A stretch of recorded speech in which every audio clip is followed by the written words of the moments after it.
Alright.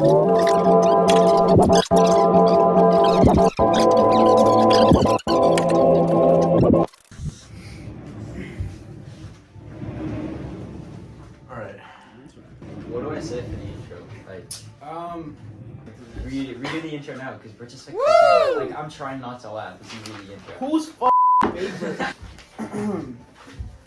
Welcome to our podcast. I'm Hendrik. I'm Mateo. And I'm Nathan. Today we're going to be talking about Hidden Figures, the movie. So, the title of the movie, Hidden Figures, has a double meaning referring to both undiscovered mathematical solutions and marginalized people groups.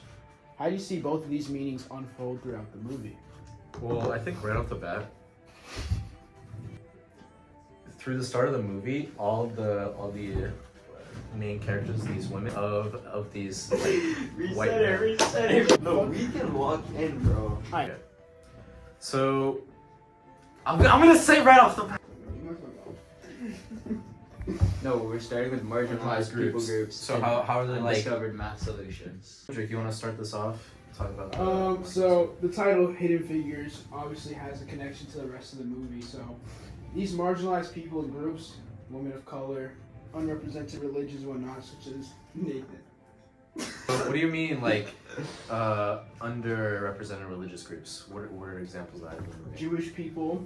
You have what's his name? What was the guy's name in the You can just call him the engineer. That The was engineer. Mary. When Mary was complaining about like not being able to like give to the group because of her color.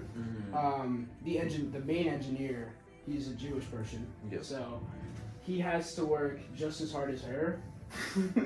he has to work just as hard as her to be represented. You know, I guess that's like, I don't know, he's like an inspiration to her in a way. Yeah, because at his time, it was like around the 1940s, and like he could have never imagined being in the position he is at NASA. Which Yeah. What do you think, Nathan? I think directly relating to the title of the movie, hidden figures and marginalized people groups kind of go hand in hand, because you talk about the groups of people being hidden behind the scenes at NASA. They have the calculators in a different building doing different things than the what's generally thought of as the core of NASA. And even the bathrooms for the people of color are hidden almost in a different place where she has to walk, I think they said half a mile. Yeah, it's like they want to try to hide them. Mm-hmm. Like they're ashamed of them, which it's disgusting. Yeah, and like when Catherine wrote the final calculations, Yes. she couldn't put her name on the final paper because I guess. Yeah. Also, in this final calculation, she was ready to walk away before he came to the door and got her. So I thought that was a good gesture by Mr. Harrison. Yeah. The title again, Hidden Figures, and the undiscovered mathematical solutions. What do you think about that, Tim? So yeah, we're going to talk about the marginalized group, but the other meaning of hidden figures is the hidden figures on the math board. We see the Euler's method that Catherine used, and the IBM calculations that I believe Dorothy helped program. And of course, Mary also helped engineer the actual rocket. Yeah, with the Euler method, I know like throughout the movie they had big doubts on Catherine and whatnot. Yeah. So when she brought that up, they were thinking like it's too old and it wouldn't work and whatnot, but in reality it did work, which is like a common theme you see in this movie. And also a common theme is that they always, question her throughout the movie. I forgot her coworker, but he would always say that these calculations are spot on. Paul will always doubt her, and even when she thought about the Euler's method, they questioned her as well. They always never gave her the sort of respect that I felt like she deserved after all the. That was like more towards the end of the movie. Yeah. Where she already kind of like showed that she got this in the bag. Yeah. She's already like calculated the what was it, the landing or the go no go point. Yeah, go no go. Already showed that she can like do all this, and even when she brought up this method, they still questioned her and like doubted her. Mm-hmm. There's also undiscovered mathematical solutions in the IBM machine. The way when Dorothy saw the people struggling to program it and get it to calculate what they want, she worked and found out how to use and how to program the IBM, which I Yeah. thought was cool. And she saved the jobs of a lot of the calculators who would have been Discarded. unemployed without her help or their knowledge of the IBM. So I thought that was cool. I mean, like, yeah, no, that's true. 'Cause NASA wouldn't be NASA without these people like working for them, and like, I guess I know towards the end they got the credit that they like needed, but before that, people didn't know that these people were like contributing so much. I didn't know before watching this movie that there were women of color working on NASA during the space race. I know. All right, we can move on to like the second question, I think. Yeah. Okay. How do you see the concepts of intersectionality and character narratives play out in the stories of Mary Jackson, Katherine Johnson, and Dorothy Vaughan? All right, we can start with intersectionality. All these women are women of color. And also another fact is that they're all mothers. They all have to struggle with raising their children when they have to work long, vigorous hours at their jobs. Do you think there's a reason for that? It's based like off a real story, but do you think that has like a different impact to like if they weren't? I think that was the general expectation at the time that women were to become mothers, and that's why I think it's so cool that they went into the workforce and work that's so demanding and just hard. Because not only are they women of color, but they're also engineers, so those identities intersect in that way.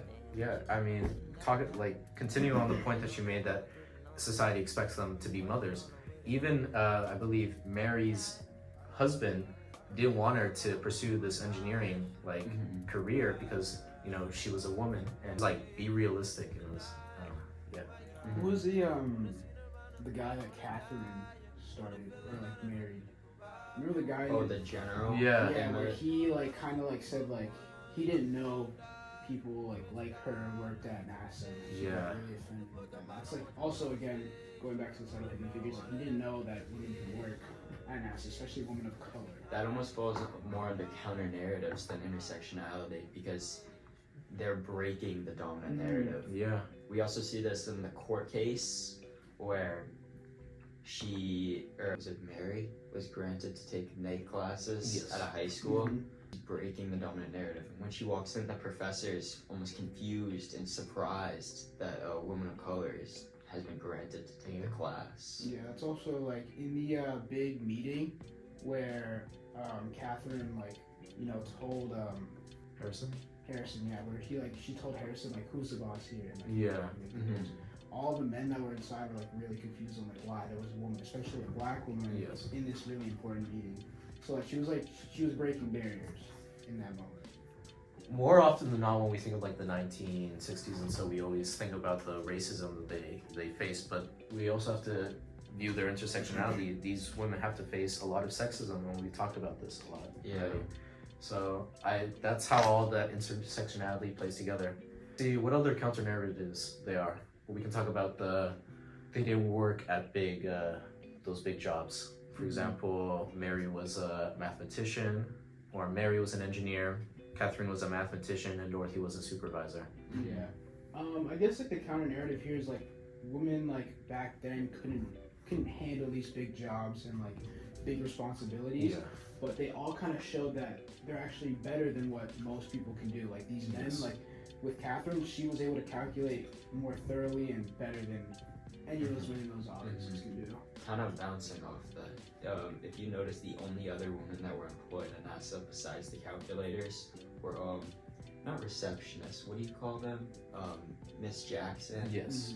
So there were no other women that were employed that were doing the mathematical work or the strategic or the engineering work at NASA. Even the white women, they weren't doing the math, I believe. Yeah, no, that's what I was. Yeah. Speaking of that, no black men Yeah. were represented working at NASA. So what do you guys think about that?